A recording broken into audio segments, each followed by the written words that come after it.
Welcome back to The Square. I am your host, Curtis the Fifth. And I'm Curtis the Fourth. It's finally time to talk about some NBA again. Oh yeah. We've been teasing it for quite a few months now. Mm-hmm. But yeah, it's play-in tournament time as it is right now, Thursday the 14th. We've got our 2 through 7 set, and we just got to figure out who's going to be those 8 seeds in both East and West. But Right. we're going to preview the playoffs right now. We're going to get into a little discussion of where we think this is going. I think I'm a little bit more excited about this than I was even last year. I was finally watching basketball again last year, just getting back into it. It was nice to see some team basketball again. But now the East is interesting. Mm. You don't feel it? Not really. I do, but I don't. See, I guess you know what it does. I don't know if we both going to say interesting for the same reasons. But I'm not blown away. But I know what the hook is for me. What drew me in. If I have to look at the East for what it is, because overall I'm like, I want to say this, and I'm going to say it. It's almost like the top 4 seeds has just got the conference on lock. Like if you're not in the top 4, you don't really have a shot. However, that's this Brooklyn team just swimming around there that kind of fell by the wayside. So had this kind of interesting conversation with somebody that we both know. And okay. So I asked, so what's your take on Brooklyn? And he gave a very educated answer. He was just saying, some of the stuff was typical. You get KD and you get, Kyrie when we get when he is playing, and you have some other contributions from some other people like they drumming from here, and then he's named off his other guy. I don't even know a lot of the people anymore. The people have switched over so much at this point. I don't know who plays where. But for Brooklyn, so anyhow, and he was just saying, but with injuries, man, and then you got the Kyrie Irving situation, and well, that's been figured out now. No, but during the course of the season, because I was trying to, because my original question was, so what is the actual number of game disparity between the 2 seed and the 7 seed? Because I was just curious. What is it now? And it's 7 games. Oh wow. Generally speaking, the disparity between a 2 and a 7 is a much wider gap. It's not usually just 7 games. I know 7 games is still significant, but man, that's a lot of real estate to cover in 7 games, and that's just it. So and so that speaks to it's competitive. It's very competitive basketball. So I asked. So tell me about Boston. I mean, I didn't really watch a whole lot of basketball during the season. So I was like, so tell me about Boston. Frauds. So no, stop. So he goes through it and like, man, they was kind of just in the middle of the road, but then toward the end of the year they just exploded, and then they just won. He ran off a number 20 something out of 20 something games that they won, virtually all of them except like 2 or 3, and I'm like, okay, so fair to say that they could be a legitimate 2. And he was like, with Brooklyn, because of injuries and like KD missed like 25 games. I'm like, damn, he was out for 25 games. Like, I didn't even realize it was that long. Like, I remember, I'm thinking like maybe 7-8 games here. It was a while. And I'm like, okay, that is significant for any team. No matter who, that's your number 1 guy is just gone for 25 games. That's a long time. It was just him, and then Kyrie was the only one playing on the road. He was because at the time he couldn't play at home. Exactly, and you already had Kyrie on rental, on retainer. Yeah, right, and then there's no Harden. You traded him away, or he got rid of him. You moved on from him through a trade. Yeah, you bringing in Ben Gordon, who's not. I mean, Simmons. Ben Simmons, Ben Gordon, oh, Ben wow. Gordon. That's a pull. Throwback. I was having a Chicago Bulls conversation with this guy too. So gotcha. My mind's still there. So Ben Simmons, I'm seeing Ben Simmons, and I said Ben Gordon. With Ben Simmons, but they're not ready to play yet. So I can understand how they fell. So, but I still needed to hear his synopsis. And so he was like, yeah, so they going to strong game bus. Then he went on, he was like, yeah, they had beat such and such twice and beat this team once. And then they went on the road and beat this team and then beat Golden State and then beat that team. And then he went through the whole strength of schedule. So I'm like, oh, so they're like a legit number 2 there, right? And he's like, yeah. So I said, all right. Man, and I was like, dude, seriously. And thank you for giving me this time to say this story. I was like, seriously. I mean, no joke. I got to ask you one more question. Who you got in the series, though? And he said, with all that being said, he said, I got Brooklyn at 7. I said, okay, I see where you coming from. I said, however, do you find it strangely hypocritical about your answer and just in light of the elegant soliloquy of what you guys said about Boston? You even threw in a extra stats and stuff like that I ain't even asked for. But I was like, you sold me on that alone. Like, they legit. So I'm like, okay, they not. And at the same time, how can you be a fake number 2? In the full sense, like, how can you sneak your way to 2? Type of thing. Now, my point of what I was getting with him was, even if we say, let's just say Brooklyn's a better team, period, hands down. Yeah. And so we saying at worst, Boston should be 3. That, you know what I'm saying? Like, that's not, damn, that's a good team, overall. With that being said, with that being said, I don't have no feel for Boston. I'm sitting there like, Boston's number 2? Like, that's what but I'm looking at who's under, and I'm like, I feel like we can have a more in-depth conversation about the East. So I kind of want to start with the West.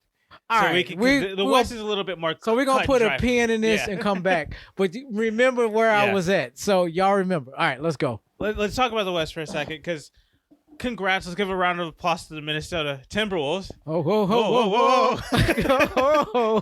Timberwolves. They were out there acting like they won a championship because they came out here and they in the playoffs. You've seen the atmosphere in Minneapolis and in St. Paul. People are when it rocking. comes to sports in general, outside of this type of stuff. It's dead.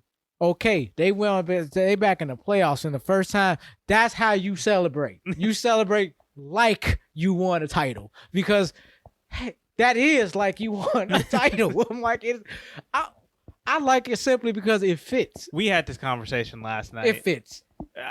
Me and C4 over here had a conversation last night when we were watching the celebration. It fits. But it's hard for me to get up for the Timberwolves after they let go of Jimmy Butler. Oh boy, hey, you and the Jimmy Butler stuff. We're not gonna go into all of that, Thank but goodness. I'm gonna have to see Cat prove it in this series against Memphis. He's gonna have to show me something, because you can do all that trash talking that you did to Joel Embiid and go at him in the regular season, but when Joel Embiid is in the Eastern Conference Finals and you're sitting at home not playing basketball for 3 months because you couldn't even make the playoffs, what are we talking about at the end of the day?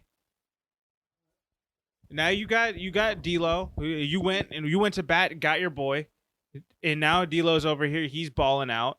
They went and they got Ant-Man, who is more of a leader than I've seen Cat be, to be completely honest. But if you can get it done, if you can really prove it through your play in the playoffs, then I'll get on board. But I'm not going to bat for the Timberwolves until I see Cat show up. Because last time I saw him in the playoffs, you got swept because you couldn't get a rebound. So that's just me. But that's neither here nor there. They're in the playoffs again, so they're going to be rocking. First time in a long time. I'm just going to stay in a celebratory mood and with all this foulness you're sharing with stats and facts and whatever else you're coming from. Evil Curtis over here. No thank you, sir. Stop trying to poo-poo on Minnesota's parade. I will say, though, they went at Memphis this season, and Memphis also is in a little bit of flux right now because we don't know if John Morant's going to be ready to play. No, we don't. So we'll see if they can and find themselves in a position that Minnesota might be able to make a move here and really make this a real series. The 2-7s this year are fascinating. You got Memphis versus Minnesota and a possible Memphis without Ja Morant. And then in the East, you've got Boston, who's like our friend came on like game busters towards the end of the season here the last few months. And you got a Brooklyn team that truly has finally gotten healthy, gotten through all the restrictions and whatnot. And now and they're still they've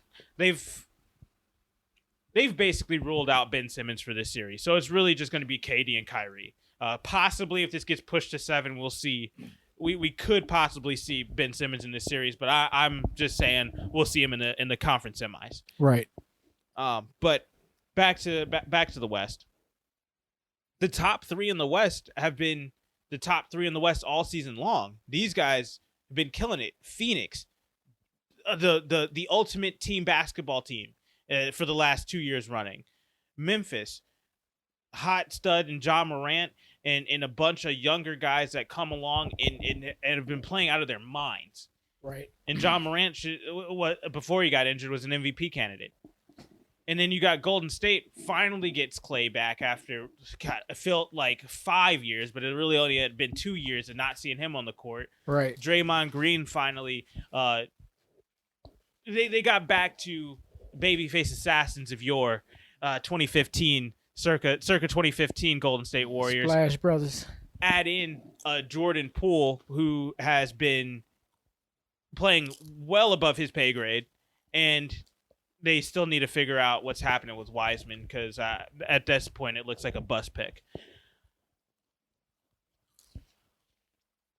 What do you think about the top 3 in the West? I think it's interesting. I look at the disparities between, where Phoenix is out there just really all by themselves, and then you got Golden State at 3. That's 11 games back. Like, that's a long way between 3 and 1. Yeah. Which is the same disparity of 10 games between 2 and 7 in the West. 10 games, not 7. Yeah, I don't want to go back to the East. But with that being said, looking at this year's Western Conference, and I was trying to figure out who is the candidate for the upstarts of the year, and to my surprise, and not that I watched this, and it's probably not going to be anybody else's surprise because they always like to drink the Kool-Aid early and often, it is the Memphis Grizzlies. That is your upstart team. And I'm like, hold on, before I'm hearing people in the background in my head telling me, hey, what about Minnesota? Don't get confused with a young, inexperienced playoff team versus an upstart team. The Minnesota Timberwolves is not an upstart team Both whatsoever. of these, I'm going to say, are not my pick. I'm taking Denver at 6. That's a team that I'm going to say anybody who has to play them needs to watch out. That doesn't speak to an upstart. That's all I was getting at. Sure, No, and that's fine. I want to get to your point. I want to hear more about the Denver Nuggets because I was about to say all I've seen is last year's 3 seed fall to the 6 seed. That's all I was getting out of that. So they hustling backwards. So I'm like, what are you about to say? No, but my point was I noticed you wasn't speaking to my context. So yeah, go ahead, sir. Denver Nuggets. What's going on in Denver land? I think Jokic has really established himself as a franchise player. He's everything that Minnesota wishes Cat was. You just don't like Cat, actually. I don't like Cat's mentality. I really, until I see him prove it in the playoffs, I there's nothing to me that tells me Cat is going to be that certifiable dominant big, whether it's by, you can be fine sitting there on the 3-point line like Jokic in stretch mark 5. That's perfectly fine. But I still haven't seen you take over the game, whereas Jokic has. Jokic has been an MVP candidate, MVP last year and an MVP candidate this year. He's continuously been dominant on the boards all season long for the last 2 years. He just put up 2,000 points this year, and the dude can pass. Like, he's been dynamic across the board as a 5. Yes. And we're looking at, and then you also have to take into consideration with the rest of the Denver's roster, Jamal Murray. That dude, healthy, again, that's the context there. He's got to be healthy. He comes in there. That is just taking what they had from last year as the 3 to a whole nother level, in my opinion. Now, I think them falling to 6 is just a matter of there's a lot of teams that kind of figured out kind of when you don't have Jamal Murray how to really attack this team. But regardless, I do think that with a fully healthy Denver Nuggets team, this can really get really interesting to see how they're going to attack other teams now that nobody's really putting a bullseye on their back. There's really no target on them. They're like, all right, it's just Denver. We'll see what they can do. They're the 6th seed. But Golden State, they don't have anybody to match up with Jokic. Okay. I mean, and Jamal Murray can play some defense. They've got guards that can play defense. Obviously, you're not stopping Steph Curry. You're not stopping Klay Thompson. But you can make it difficult on them, kind of how they made it difficult on them back in 2016, and made it hell for them to play basketball from the 3-point line. They picked them up at half court and just they pissed them off the whole series. But they really don't have, not that Denver has an answer for Golden State, but Golden State truly does not have an answer for Jokic by any stretch of imagination. Well, there was never an answer for, let's say, once upon a time, a Shaquille O'Neal.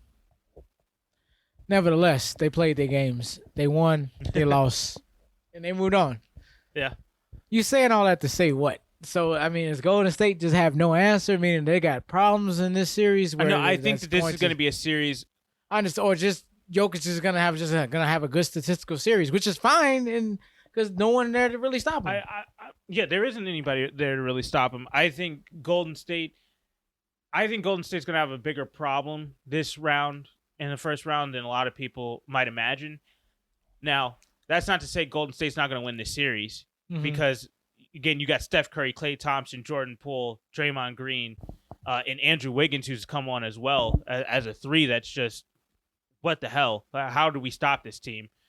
But they really are. This is going to be a tough matchup in the eyes of, okay, who the hell are we going to put on Jokic? And yeah, Jokic might have a big series, and it might be one of those situations where Golden State reverts back into that 2015 mentality. Hey, we're gonna let LeBron do whatever the hell he wants. Not a single other person on this roster though is going to get a shot off. Right. Or kind of the same thing. Denver, Jokic can do whatever the hell he wants to. He's going to be putting up 50, 15, and 10 every damn night. But there's no way anybody else is going to crack 10 on this team. Is that not how they crashed and burned last year? If I'm not mistaken. Yeah, but they didn't have Jamal Murray last year. And so Murray's back. Yeah. And so I just think it's going to be an interesting series. I don't know. I mean, you was knocking Cat and everything, and at the end of the year, they only was 2 games better than them. I mean, what are we saying here? You know, I get it. Okay. You give him a nod. I think it should be a slight nod, not this full. Yeah, I'll take him any day over this guy. Like, damn. No, well, I would take Jokic at this point any day over Cat. It's really until Cat proves it to me. I really, his temperament, the way that he goes about his business, it just isn't for me. I have not liked the way that he's approached the game since he's come into the league. He seems entitled. He seems like, oh, yeah, the keys of the ships have been handed to me, and rightfully so. No, prove it. Go out there and win some damn games. You finally got, 46 wins this year. Congrats. Round of applause, Cat. I have not got any sense of that. I seen this guy came from an elite college and an elite program and inherited a crap situation, really, and outside of the likes of Kevin Garnett. There's been no wonder who have been able to raise this franchise. It's a Baker Mayfield story, really. And yet, you're interestingly not as optimistic Nice about little this nod guy. back to our last episode there. However, okay, let's move on. I'm just, but yes, I'm. It's the same sentiment that I'm getting for different reasons, but it's interesting where you end up at the end of this. It's just how he's not passing your eye test. And that's what I'm getting. It's not about his play. It's about the mentality that he has on the court. It's all a part of his play. I hear what you're saying. That's all a part in how he plays too. We'll see. We'll see. It just it didn't pass the eye test for me. Fine. We can chop it up to that. Let's talk about Dallas. Got the floor. I need to see Doncic win a damn series, man. I need to see this dude in the second round. Just for me. I can't see this dude go out again. He lost 2 years in a row to the Clippers, and it's just like it's just him. And now it really is just him because they traded away Porzingis, and also now Doncic is hurt, so he might not be playing in this series, or he might not be ready for game one. Is the sentiment I've been getting for the last week or so. From what I'm hearing, game one is it's up in the air if he's going to be ready to play. But I need to see him in the second round. But I'm also like, all right, just go home because then you don't have that wingman that you need. But he didn't have the wingman before. Is kind of my question. I've been so low on Porzingis for 2 years now. I think. Well, I don't think, but I'll just start at my prediction. No, I won't go that way. I'm not sure. Dallas doing this addition by subtraction thing that they, and they have still found, they have still found success. But I mean, now real things are happening. Like, okay, the people that you did keep, they're getting hurt. Yeah. And then there's injuries. That injury bug comes up, and now it's hitting and meeting the world of the playoffs, and y'all in a pinch. So it's the question is who is there to step up after Doncic? Who's left over there? I mean, because Tim Hardaway Jr. is out. Yeah. And I mean that's devastating. And he was massive last year in that series versus the Clippers. Yeah, and I'm just saying their depth, they're light. They are light. And if Doncic is going to be struggling, going to be in and out of this lineup, during this series,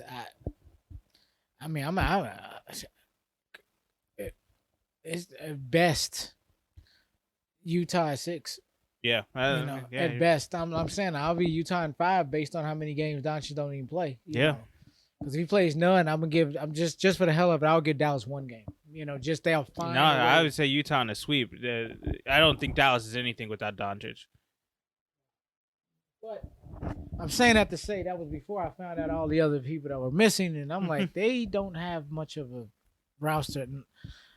So if he's not playing, I mean, this is clearly tilted toward Utah to take this series. Yeah. Anyways, at this point, this is unfortunate because Doncic has been he's been a phenom in the first round of the playoffs 2 years running now. And they're gonna have to reload with something else. I mean, I don't have a problem with Tim Hardaway Jr., but I think Tim Hardaway Jr. will be the complimentary number 3 on a championship team or a 6-man. And there's nothing wrong with being a 6-man. I mean, they run very significant time and very integral to a championship team and their championship runs. But they're missing that other guy. Who was robbing to Doncic's Batman? I just like he doesn't have, it's just him, Yeah. So this season, once they traded away Porzingis, he didn't have a Robin. Like it really unlocked some stuff in Doncic, which has gotten them to where they are now, and with the 4 seed. But it's just like, all right, well now he doesn't have that running mate when things get tight in the playoffs now. Right. But the funny thing is that he didn't have that last year. Porzingis was, but he really would not and could not step up last year. So it's like, okay, if we do have Doncic playing, if he is healthy and he is going to come in there and do his thing, well, all right, well, it's just him, and he's been better without Porzingis. So let's see what he can do. But if he's not out there, it's like, well, we literally have nobody. Right. There's nothing else there that gives us any recourse to say, yeah, let's go ahead and run this thing, and let's just we'll be fine. But man, you really never know. So, but I agree with you with that. So, I mean, like I said, if Doncic is there, Utah in 6. Yeah. If Doncic isn't there, I'm taking Utah with the sweep. I got you. I still say 5, but I don't feel confident anymore about saying it, but I'll leave it at that just for the sake of that's where I started. But it's not looking good for Dallas. That's where it really comes down to for me. I just think if Doncic just not being at 100% going into this, that is a necessity. It's a must. It has to happen for Dallas, or they're not going to go. You know what I'm saying? It begins and ends right there. Yeah. All right. Well, let's go back to Golden State, Denver. What's your prediction on that one?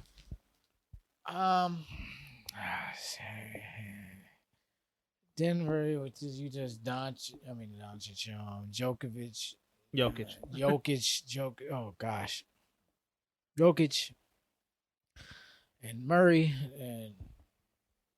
Is that no? That's not Murray. I'm on the wrong team because I'm thinking because I get Utah and Denver mixed up every time, every single year. Jamal Murray, he's over there. Okay. I ain't not beating Golden State. Let me just be real. Like yeah, Golden State and you know what? Even if I'm basing it even off last year, and I got Golden State in 5, actually. Ooh, I'm gonna take Golden State in 6. I think it's gonna be a little bit more of a series. Yeah, I think Jokic is gonna take over a game or 2. Okay. And then Memphis versus Minnesota. Let's talk about it. This pains me. I could say Memphis in a sweep, but they are my upstart team of the year. So going against the young guns of Minnesota, but anchored by veteran Pat Bev and his and his enthusiastic and passion that he has for the game. Memphis in 5. I give Minnesota a puncher's chance of getting the game out of it. I mean, this is going to be the one where Cat's going to have to prove it to me, like I've continued to say. So I'm going to go with you, Memphis in 5. Now, we haven't talked about Phoenix a whole lot, but Phoenix is a team that's even better than the championship run team that we saw last year, which, oh God, they were so close. We were going to bat for them. We were on them.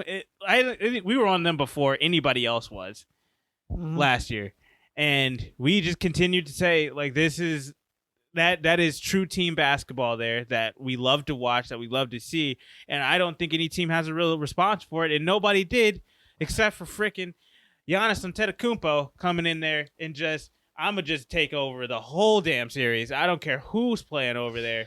He decided to become a polished Greek freak all of a sudden. Yeah. Like all of a sudden now you want to play with your back to the basket and I can show you I can do it inside, I can do it outside. You haven't did none of that up until he had his coming out party in the finals. Yeah. Like are you freaking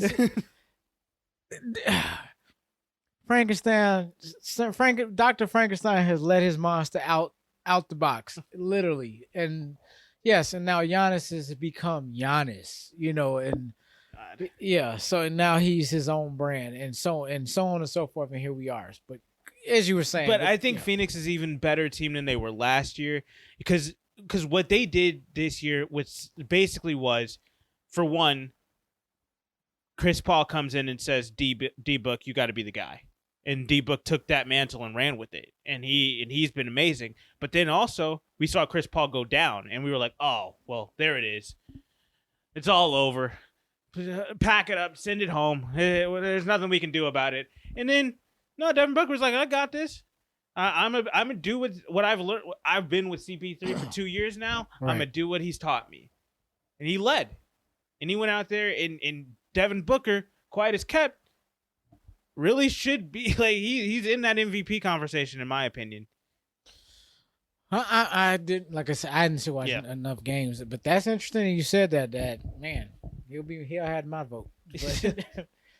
But he's a guy like and that's not even taking into consideration the improvements from DeAndre Ayton. Now, I will say their kryptonite still is Jay Crowder shooting threes, all willy nilly, like he actually hits them. But at the end of the day, they still got a whole team around them.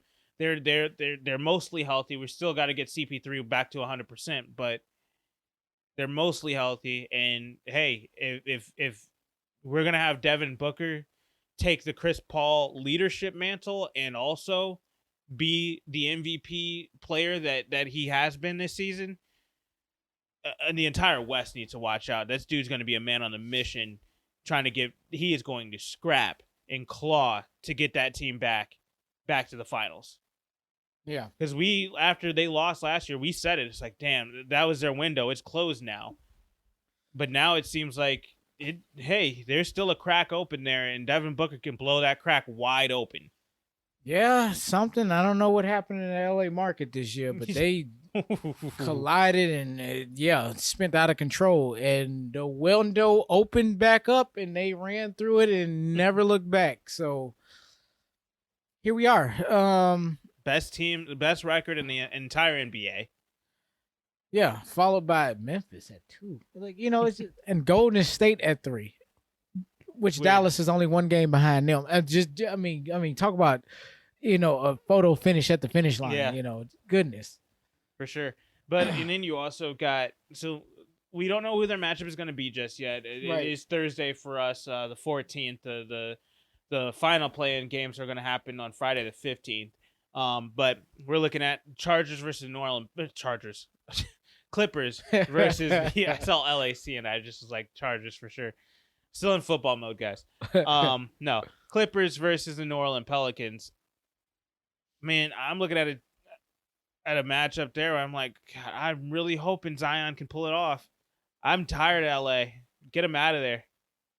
Yeah, I was having that conversation with our good friend. I was trying like, man, who was over in New Orleans? And he was naming off all these names. He never named off Zion. I thought Zion got traded all year. That's what I'm trying to. This is how detached I thought he was going. I thought he was somewhere in the East somewhere. I had no idea where this guy. I'm like, oh, Zion's over there. But then as you're saying, he didn't play. But he's finally back. He was warming up the other night. What injury causes you not to play for a whole season when you haven't played? I'll repeat the question again. What injury causes you to have to sit out the whole season when you have knees and weight? This dude can't stay healthy. He can't keep that weight down.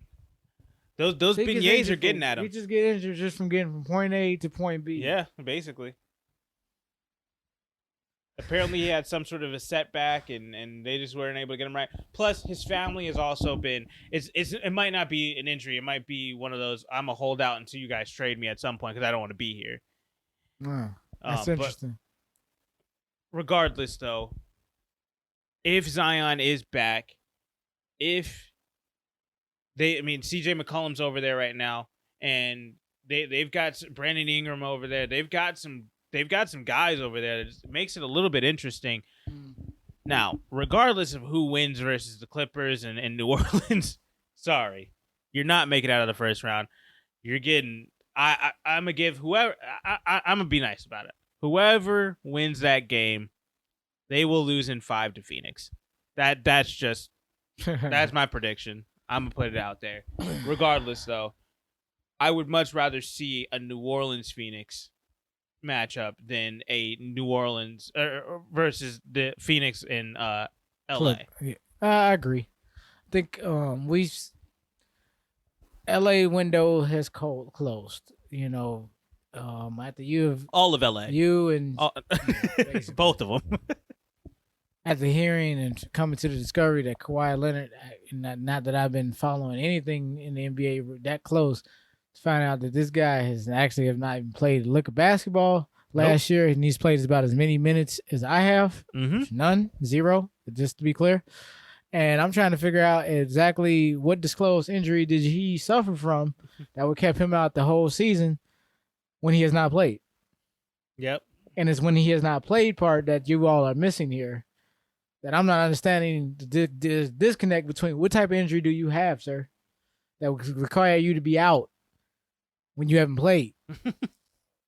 Because I thought playing is what's causing the injury, not living. Because if it's living, that's fine. Let's just get that, report what has happened. Just he's been out all season. What the hell do you mean he's been out all season? He hasn't played all season. Never came back from that knee injury in the playoffs. Right. And you haven't even, is it connected to the original injury in itself? No one has said that. Is he still out from the exact same injury from 18 months? It's like, are you serious? Because that would sound ridiculous. What is wrong with him? He's obviously injured to the point that he can't play anymore. We're in Chris Bosh territory, but even then, they even pulled the Chris plug Bosh. They had to drag him off the court. Right. He was still trying to play, and he had a heart condition. That's what I'm getting. Trying to just take just the injury aspect of it. Yeah. But I don't want to see this in the playoffs. And Paul George has been in and out of the lineup as well. And to me, again, Paul George, I am out. He's not playoff P has been who Paul George has been for. He's a part of this this is a byproduct of this LeBron James era. Just the LeBron James AAU, let's run it back, playground, rec ball. You get your four guys, I got my four guys. Let's just run. I get you. We're gonna roll our five out and let's go. I showed you the article earlier. Yeah. Is this the end of an era? And I feel like LeBron not making the playoffs with this quote-unquote super team, a team that, mind you, at the beginning of the year when I saw this roster, I said, are we sure this is supposed to be the Western Conference favorite? And everybody wanted to tell me, it's LeBron. He's going to figure it out. AD's going to be fine. He's going to be healthy all year. He's going to play a full season. How'd that turn out? But regardless, I came across an article on ESPN. If you're not an ESPN Plus subscriber, you probably didn't see it. But this really seems like this has to put especially if the Clippers now don't make the playoffs after getting knocked out in the play-in, this really could just end the chapter of super teams. We could just end that era, which would be phenomenal for me because then we get competitive playoff basketball again, and which is all we as fans should really care about. We want to see good when it matters most. We want to see good basketball, not I'm gonna have 4 Hall of Fame players just absolutely steamroll a team of rookies. Right. Like nobody wants to see that. Nobody cares. That's why those don't get views, and that's why the NBA is never going to match up to what the NFL has in views. Because we literally have the saying in the NFL, any given Sunday. NBA is like, oh, we know who's going to the playoffs unless you're LA. Right. Because at the end of the day, it's just it becomes repetitive and there's no parity, and that's what we live for as human beings, not just NBA fans. Right. But when you saw that headline and read a little bit into that. How do you feel with that? Should this be that closing of the chapter, this chapter of the NBA's storybook? It would make for a good segue, considering that if you can die down what's going on in LA, both LA teams, and you see basically this this Brooklyn project really did never come into fruition when it was really said and done. They have done a hell of a job keeping it together with duct tape and staples, and and Elmer's glue, and and whatever they, what I'm saying, just to bind it together and just hold on, But it's a concept. I think, and from a business standpoint, it makes all the sense in the world, and how with the driving force and how that can bring X amount of dollars, and so on and so forth. But running an NBA franchise and trying to harness and cultivate these divas type mentalities and egos and large, and I mean super large contracts. And there's a lot of money flowing around here. So there's probably a hell of a lot of ego and entitlement and and just pompous attitudes and just, I'm doing me today and I'm Joe Hollywood and just what I'm saying, just this air. Yeah. That, I've made it. And winning championships ain't necessarily at the top of the recipe if you got one in the chamber already. If you got one in the bank, like, well, I won this one. It ain't got to be legendary, but I already won a title. I'm just gonna make my money. Everybody's not ring chasing technically, and it's clear. It goes from the top down, So it's only a few that's out there really chasing them stats out there. You know who you are, Mr. James. But and I don't have a problem with that. But yeah, we already, and I think we officially are done with the GOAT status. And with that being said, that's all I want to say about that. But it's. I digress from all of that. I just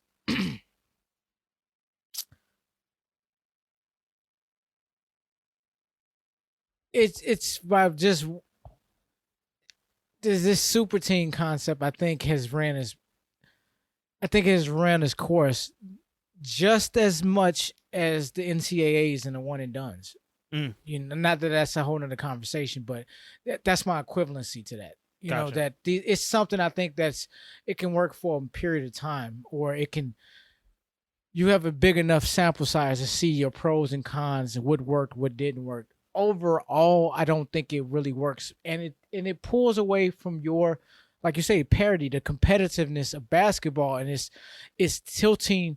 tipping the scales in different areas where, it doesn't make it fun to watch. And just like we already know what's going to happen. Given a given point, the Chicago Bulls had a hell of a offseason last year.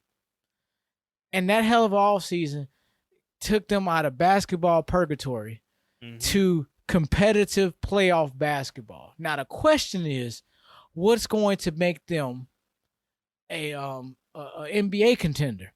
Now, consensus can say, man, taking what they got, draft pick here and there, and a couple years with some experience and chemistry, they'll be right there. That's bull. that you would think in any other era that would have sufficed. Not in this era. The question is, who are you adding to your roster right now? What are you talking about? We just added 3 people. Who are you adding? You still short one superstar. You have added all the pieces besides that mega superstar on your team. Because I looked up and down your roster. He's not on your team right now. What? How could you say that about Zach LaVine? What, that he's not a mega superstar? I just said it. He's not a mega superstar. Zach LaVine. What? Well, are you a mega superstar? No. Okay, we're moving on. Zach LaVine was just here, y'all. But he even knows he's. You know what I'm saying? That my point is, guess where the Bulls are right now going into this playoff series against the Bucks, who more likely to probably go to sweep them. But with that being said, no, hear me out. With that being said, the question still remains. The question remains: who can they get next year to add? Oh no, the circumstance remains. Guess what? The Bulls are technically one superstar away from being that damn team. Yeah. Yet there's nobody available because 4 of them are over here. 3 of them are over here. 2 of them decided to go over here. Just and 3 are over here. Just imagine that Bulls team. I mean, really, the only thing they need is. I truly believe. Sorry, I'll hold that thought because we'll get into the East in a second. But what I say make any sense, or am I just talking? Seriously. No, I mean you're right. It's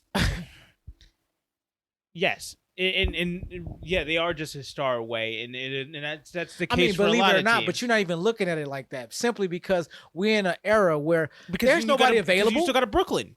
Right, there's Brooklyn, and there's nobody. I looked around. I would have to make a trade, meaning I have to bust up what I have just to get the other person, and now I got to start all over again. And now I'm 2 years away from being another damn 2 years of being away again. And it's like it has tipped the competitive scales too much. Where the super team concept, I think, it's not something that should be able to sustain itself year in and year out. No more than, guess what? I got another one for you. Load management. Kawhi. Another failed experiment. Moving on. Go ahead. But that's how I feel about the super team. Yeah, so I just wanted to get your thoughts on that because as we transition into the East conversation, because well, actually, we never got we got my decision on Phoenix versus whoever the AC is.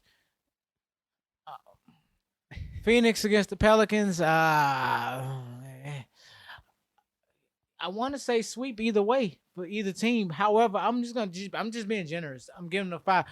Phoenix is not a sweeping team per se. They'll kick you. The only team they swept last year was Denver. And I'm just saying they'll kick you in the teeth and beat you and drop a game. You know, yeah.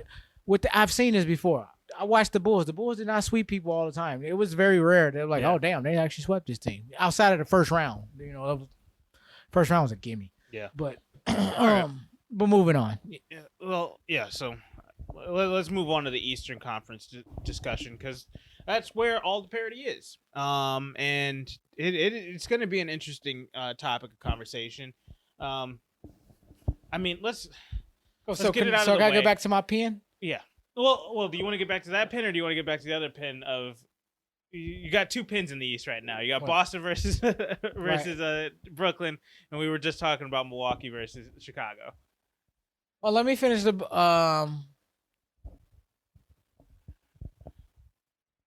Let's talk about the 2-7 matchup. Yeah, let me finish about that. Out of the way.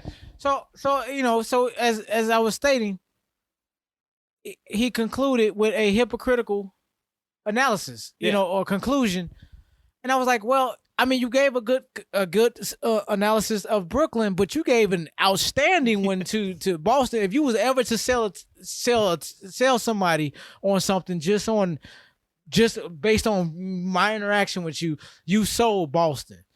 I was like, I mean, Brooklyn kind of sells itself, and you just kind of validated the story, and I was cool. But I was like, damn, you said all that to say, and you still took Brooklyn, but I took them in 7.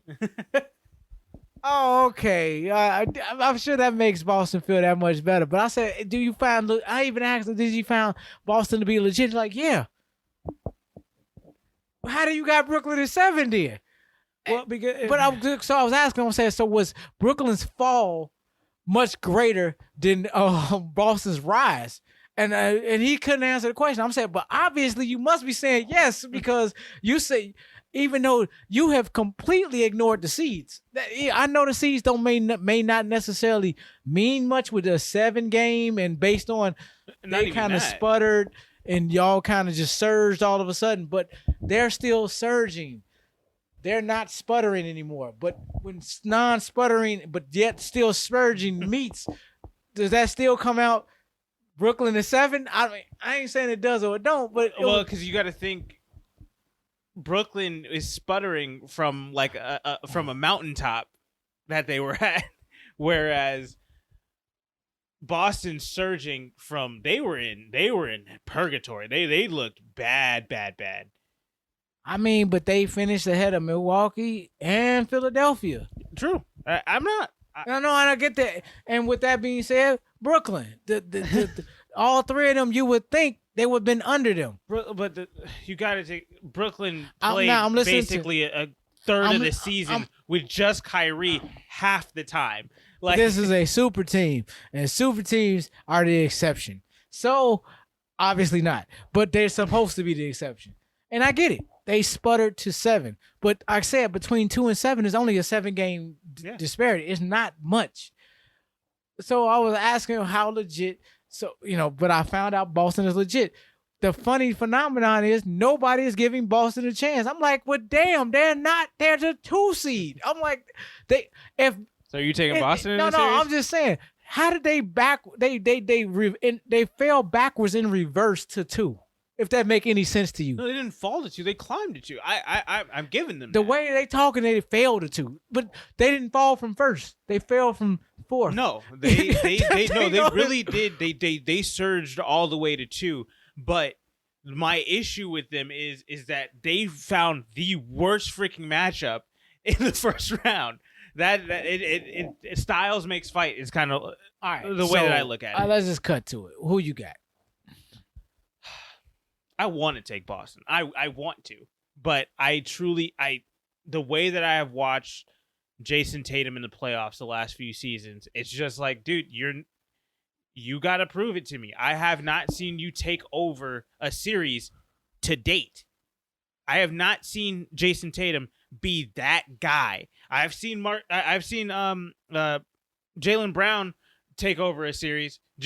I'm going to just spot up. I'm going to knock down these threes, and I'm going to kill you if you don't come out here and guard me. But that's because everybody's focused on Jason Tatum.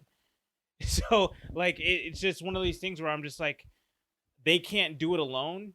I feel like Boston's a team that is a guy away at this point. And right now, Brooklyn's got KD fully healthy. They've got Kyrie playing full-time again. I would say Brooklyn in 5 if Ben Simmons was on the floor. But since he's not, I have to go. I'm gonna go Brooklyn in 6. I don't believe in Boston as much as our friend does. I haven't been totally sold on them. They have played good team basketball as of late, and I'll be surprised if they do push this thing all the way to 7. That truly would shock me, and I'll eat my words. But at this point, I'm gonna need Jason Tatum to, like I need Cat to show up in the playoffs in the West. I need Jason Tatum to really take over this series in the East to prove it to me. I don't have much to go off of. I just listen and recommendations and look at stats, and I put all that together. I throw that in my little put together and formulate my little formula there. And what I come out to is Boston in 7. I'm just all right. I don't have nothing to go off of, but to watch Brooklyn and this whole super team thing blow up anyway, that's actually kind of what's led me to just say in 7. I could have easily said Boston in 6, but I'm not going to sit there and count out a Brooklyn team that's sputtering, and they were injury plagued throughout the year, and they just kind of fell behind a few games. There still can be that team, but with that being said, they can still be beat. And no, for sure. And Boston has been, from what I've been seeing, has been severely been kind of underwhelming, underwhelming the public opinion here. To my surprise, I would think it would be a little bit closer, but this is like nah, because I understand they don't have the star power, and I get it. You have Jason Tatum. They're supposed to. Jason Tatum comes from Duke. Duke is not flashy. He's not, he's about as athletic as they have came since Grant Hill. Yeah. But with that being said, he's not Grant Hill. No. But I don't. What I'm saying is, I don't need Jason Tatum to be flashy. No. I need you to take over the series. You're saying you're the freaking guy. But I'm saying public opinion is KD and Kyrie and Ben Simmons, and we hope he plays. These are household names. Jason Tatum is to basketball players, but that's not a Yeah. household name. Your mom's not coming out the back and where's Tatum at? No, no, it's just not. And does he? Okay, you brought up a nice point, and this was something that's gonna make this series even more interesting. Is Tatum gonna have that dog this year? That's the question. That's where I'm at. I'm just like you. I haven't seen him as being passive, but I know what you're saying because it's a Duke thing. It's just, especially in this one and done years when they've been cranking them out, these dudes to be that guy. I'm like, you do know you went to Duke.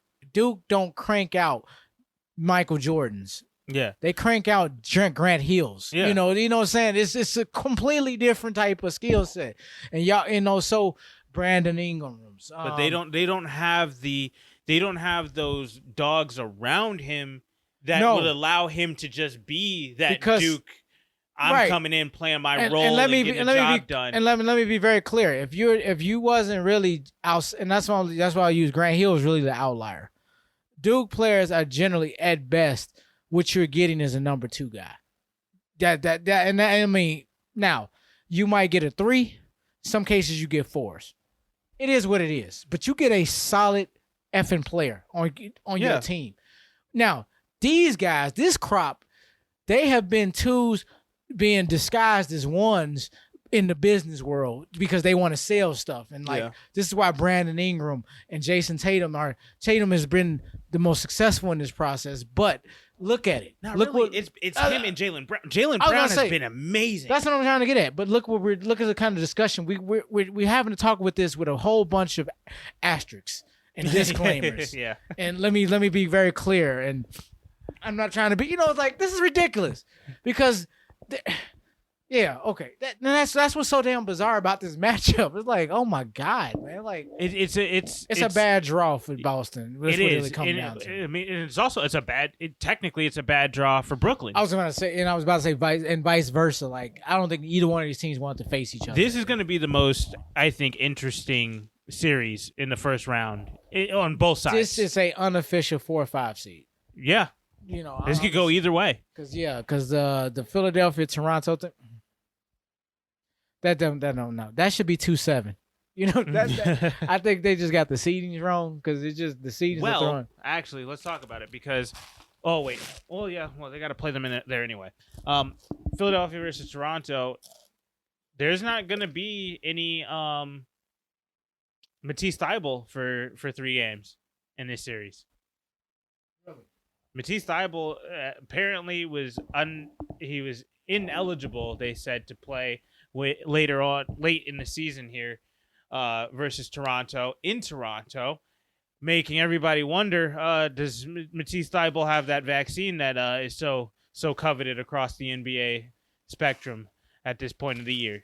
And now it seems like he doesn't, and it basically looks like, he's not going to be able to play up in Toronto because Toronto won't allow anybody who's unvaccinated to get on the court. And that's for home and away players. Wow. So it doesn't look like he's going to be there, and if he's not, that is a huge defensive liability that's left on their roster for those 3 games. And then the question mark of James Harden, then the question mark of Joel Embiid's health and his health in the playoffs, and can he continue? Oh my God, do you see where this is going? I don't know. Did you see where?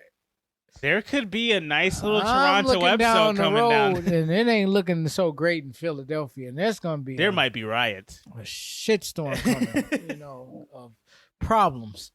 But we shall see. It all has to play out. The East is getting... Man, this is shaping up here. Yeah. I'm liking this. And now I'm going to say this.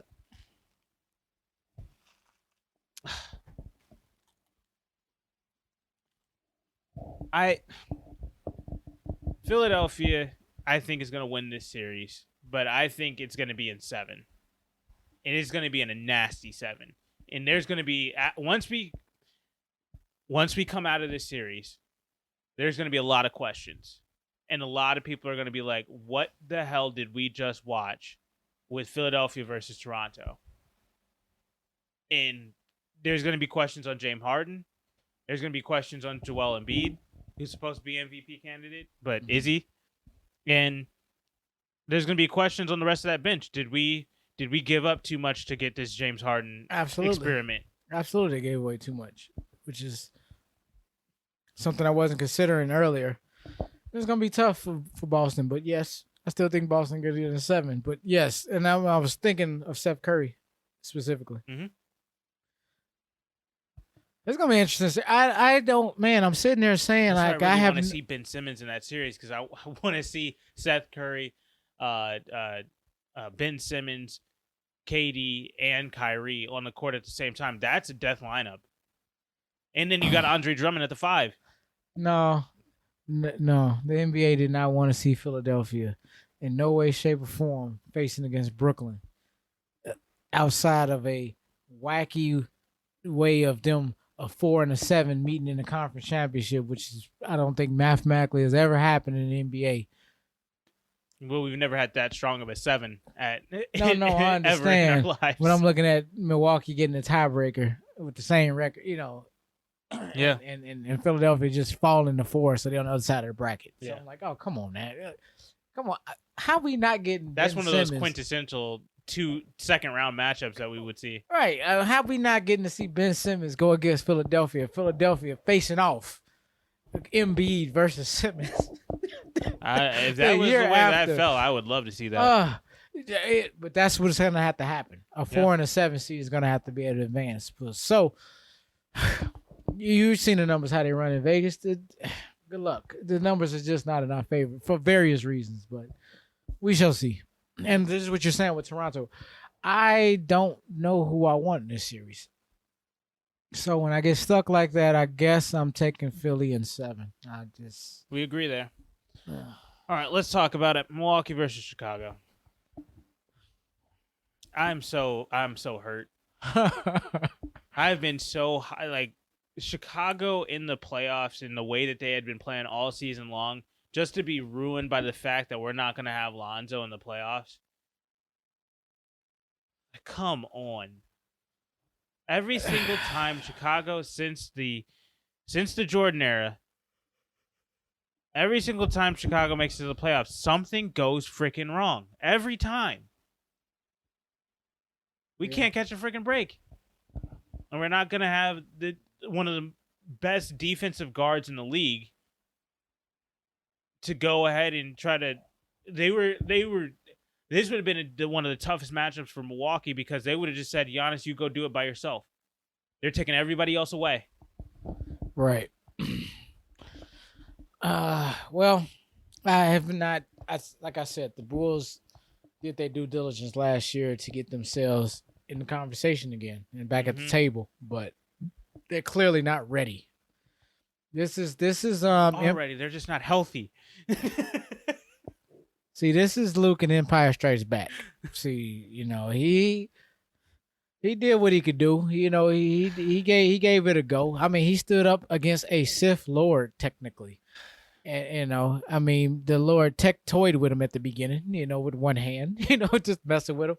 But at the end of the day, he didn't have the skills or the discipline or the wisdom to be able to win the fight. That's the Bulls. They have all the talent. They have everything, the accolades. You're 2 years away. You're not there yet. And I understand because the Bulls have been like we've had these little mini runs. Yeah. And every time I'm like, yeah, this is bullshit. None of this is the dynasty era. None of it can't even hold it there, guys. So anyway, so now this move puts them back, gives you that kind of sentiment like, damn, that is as aggressive as Chicago has ever been in the history of the Bulls franchise. To go in the off season and sign. This is what we had wished in the with the LeBron James, taking my talent to South Beach era. No, there was nothing. That was a whole different time, but there was nothing to choose from. And now they knocked the free agency out the park, and then coupled it with a trade and just aggressive moves. Now, how do they build off of that? Because as you can see, yeah, they show all the talent you're seeing, but when it comes to these top five teams, I mean, man, they have come up short every single game. They can't win the big one. Yeah, but it's always so close, and it's always every single time I watch those games, I'm just like, damn, if we just had Lonzo's defense, like that would those games were like 3 points, 4 points, 6 point games where it's just like, wow, we just needed a couple of defensive stops here or there, and we would have won this game. Yeah, and I'm just it makes me sick because they were the 2 seed going into the All-Star break. Yeah, tied for the 1st seed with freaking Miami. That's true. But I mean, that's why we play a full season. But I mean, and I understand your sentiment. And everything is pointing toward they're that team. Here's your Eastern Conference upstarts. I mean, no, not even upstarts. They bounced back. They had an aggressive offseason. I mean, theoretically, your upstarts would be Cleveland, right? Yeah, now. Cleveland. So, outside of sophomores, the sophomores coming back if Atlanta can get in, but we'll see. That's the team I would like to see in there. But again, we talking about a fallen team because what happened to them in the Knicks? They're out. Well, we know what happened to the Knicks. They're trash. But I'm saying they're both out the playoff picture. But that was the 4 or 5 seed last year. Yeah, no. And now they're not. Look at this. They're not even in the playoff picture. I'm like, y'all was in the middle. What the hell? Y'all wasn't 7 and 8. And falling at 11 and 12. Now But anyway, neither here nor there. Milwaukee caught a break, man. That's all I gotta say. Yeah, and they're dealing with a limping Chicago Bulls team that actually was pretty formidable throughout the entire season. I mean, it's like you watching Bears and Green Bay. Like the Bears got we got all these weapons, but we still got to address this and this. Give us another year, and when we'll be ready. But we got to sit here and take our lumps in the meantime, no matter what, And it's like all of that gets clouded because now people see, well, y'all lost 4 straight to them. Yeah, but if you really break down the games, we had some setbacks, and so but all of that counts. Yeah, I see the same thing with the Bulls and the Bucks. The Bucks is not superiorly, so much. It's a 5-game freaking difference, right? They're not so much better than they got like 15 games on it. No, it's just, but you could tell Giannis is the difference, and it's like we got all the pieces, but we missing that Lonzo one. Back. You're going to get Pat Williams even better. And that's fine, but it's like... And we got to trade Vucevic. We got to get Vucevic out for another big. But I'm going to say, probably. And I mean, but a more physical one, Because at the end of the day... Hey, it's Vucevic for Rudy Gobert? That might work. Could. You think the Jazz be willing to let him go? We got to throw some picks in and maybe a young guy... Kobe White in the deal. If he can still be that same player, he can't go over there and then just sputter. Yeah, I can't have that. But damn, that definitely can help because I'm like they are literally a superstar, a superstar away from being that guy. Now with the Gobert, because he's more of a defensive player, I think it could still work. But it's almost you got the best possible. Additional piece than you could get, not necessarily getting a mega superstar, And that's kind of, but it kind of reminds me. Get a guy like Gobert, that would be a Phoenix team in the East. It would, but it kind of reminds me of the Gasol, Boozer, and Joakim Noah era in a sense. But they got better guard play. But you still have not addressed my mega superstar transcending. Type of player, like one of these dudes that's sitting over here, like there's 3 of them over here, like take one of them, and bring them over. But it has to be the right position player. Because, let me be very clear how this does not work. We can't use Russell Westbrook. Because I was what I'm saying? He doesn't even fit. Who would we be benching? I mean, I'm not putting DeMar DeRozan on the bench. I'm not going to go get a. And that's what I'm saying. 3. I know you was thinking about a big. I'm thinking about maybe some kind of a serious 4. I haven't even came up with the player yet. We're putting Pat Williams on the bench. I'm sure if you can find the right person, it'd be somebody better than Pat Williams. Is Pat Williams? He's one of the best young young guys in the league right now. Is he like the one of the top 4 power forwards in the league that I know about? He could be. Not he could be. Is he?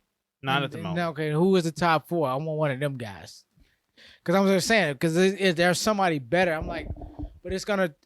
That's where I'm saying that's where they are at. Like Who's you saying, trading a top 4 power like you forward, just saying, just like you said, Boston is one player away.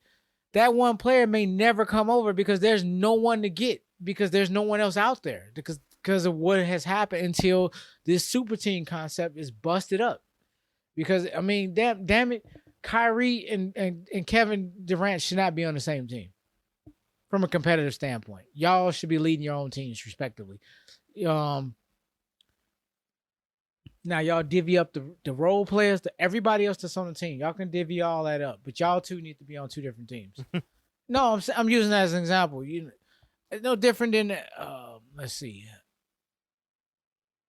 LeBron and AD. Definitely, but AD really ain't stepped. Bad example. No, AD plays like a 2. They just call him a 1. But whatever. It's he plays like it's he's just on the bench because he actually based is. on the talent, and with some of these players, certain players shouldn't be necessarily paired together. Is what I'm saying. Like that Golden State thing should have never happened ever. Which is fair. But okay, let's give our synopsis or our predictions here. But Chicago's gonna have some fight. Milwaukee in 6. I'm giving it, Chicago's gonna give that puncher's chance. Bucks in 5. I give them a game. All right. There's no Lonzo Ball. You asking for too much now. You asking for you really asking. No, but I do think that they could get. I think they could still get 2. It remains to be seen. But they strength of schedule. They have coming up short when it comes to the big teams, and Milwaukee has had their numbers, and I don't see them without Lonzo Ball that much of that changing. So I mean, I don't like it, but it is what it is. But I mean, congratulations, the Bulls are back, and we are a legit playoff team. I'm just ready to see them build off of this and next year. I think this is all formality for them right now, and I'm okay with that because they're relevant again. That's a win for a Bulls fan. Yeah. So they're trending in the right direction. If they can look, I'm saying 5. If they can give me 6, man, that's a championship for me for the year. Just to show me, man, you actually. Well, because they really need to do something because they also need to give Zach LaVine the incentive to stay. Yeah, and that's what I'm saying. They can't. That's step 1. What needs to happen? They got to re-sign Zach LaVine. You just got to bring this team back, because you're not gonna really be able to add much to it. It's just not anything that's gonna significantly make them different. So I don't expect the whole. But that's what we thought last year. We'll see. Well, who else can they trade over? They're not gonna aggressively trade and overhaul the team even further. I mean, trades, free agency. We'll see. There's always got to be somebody out there. True, and I'm not gonna knock it. I'm just gonna, from the standpoint of where they're at right now, and they got to face Milwaukee. They're positioned to be competitive, but like I said, they're just not that team right now. And they are on deck. As the next up and coming team, and it's been a while, but we're back. As Bulls fans, I'm like, okay, could this possibly be the one?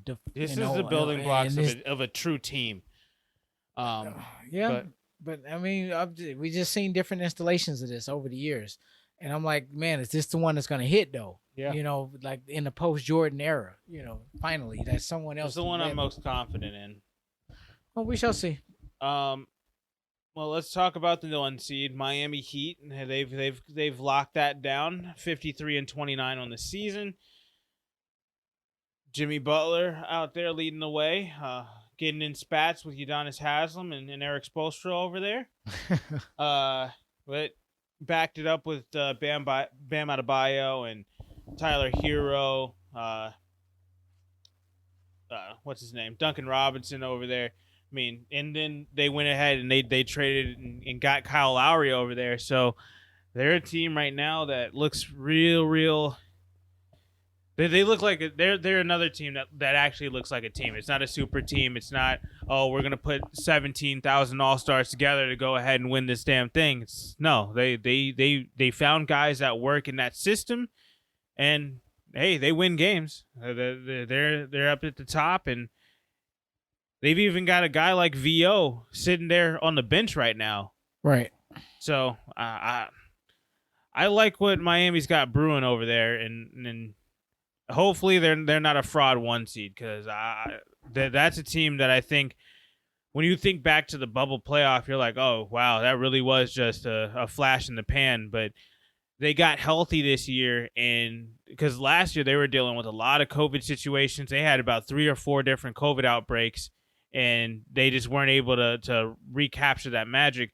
This year, they came out and they weren't playing any games, and they took over one of the most competitive. Took over. I mean, they eked out one of the most competitive conferences that I've seen in recent history. Well, we'll see. Like, I mean, there's a lot of parity. I mean, we only got a 2-game lead. Yeah, that's what I'm saying. I mean, they eked it out. It's jam packed here. So, but for how competitive it is for them to be the one standing at the mountaintop at the end of it against your NBA Finals defenders right there. A Boston team that's been on a tear for the last 2 months. A Philadelphia 76ers that's true. team. I mean, but you saying you know, and I get that. You know, the world champions wasn't at 1 or 2 last year. Wasn't they 3 in last season? I can't remember. But I thought they were the 1 seed last year.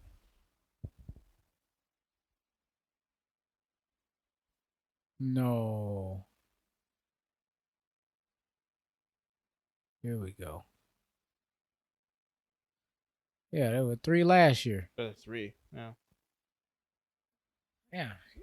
You know what I'm saying? I remember they wasn't 1 or 2 last year. So I guess I'm saying it's all like history repeating itself all over again. You know, but it's just the teams are shuffled up a bit. Brooklyn fell, Boston rose, you know, but there's Milwaukee. They just maintained and just stand, and they laying low, but they just as dangerous as the next team. Miami did the same thing in the bubble, you know, and I'm like, so here we are. They back at the 1 seed again. Are they 12 games ahead of everybody? No, they're 2 games, but hell, somebody had to be in first place. Yeah. So it's them. They emerged beyond everybody else, no matter what their reasoning was. So it's legit. It's gonna make it very interesting. You know, now who are they gonna face? You know, please be Atlanta. Because right now it's I'm looking at the wrong year. I'm like, why am I looking at Washington? That was last year. Yeah. Jeez, that was horrible. Can't believe that actually happened. After the way they look this year, you're right. Can't believe it. Well, I mean, it's between Cleveland and Atlanta. I think it would go a much longer way if it was Atlanta with Trey. I don't think it would go much longer. Maybe an extra game. No. I mean, with the fans of appeal. No, not distance. If anything, Cleveland probably have a greater chance of winning more games than Atlanta. I think Atlanta they just have one outstanding player, and I don't even know what happened to the rest of that team because nothing good. Yeah, they're hustling backwards and hustling fast. So I got Miami. I can't really say, but I'm generally gonna say it's a sweep. Yeah, I'm taking a sweep regardless. I'm just saying a sweep team. I don't see how Trae Young could beat all of what Miami has. And I for damn sure can't see Cleveland doing anything if they're the ones to pull it out. That team, I'm just like, wow. There's there's the drop off. It's 1-7, and then it's just like, oh wow. Right. So, I mean, this is going to be. I think this is going to be a more interesting playoff run than it was last year. Last year, we had some fun with it. We finally got to see. LeBron get knocked out early on. LA Clippers, they were supposed to be the super team up next, and then they got knocked off. Utah and Denver played Utah. Who did they play against? Oh, Utah and Dallas played a very, very, very interesting matchup last year. It was just across the board. There were fun matchups all last year. I think we're gonna have even more this year, both on both sides, Western Conference and Eastern Conference. Right. So they're going to be enjoyable, but we got to get past this play-in tournament, which ends tomorrow night. So stay tuned for that. Definitely want to. We're going to continue to talk about the NBA as we go throughout these playoffs and watch these teams beat up on each other. But hopefully we get some good games out of this. That's all I'm hoping for. Yep, I agree. All right, well. Thank you guys for tuning in. We'll continue to update you guys, like I said, on the NBA, and we'll catch you guys in the next one. All right, y'all have a good night.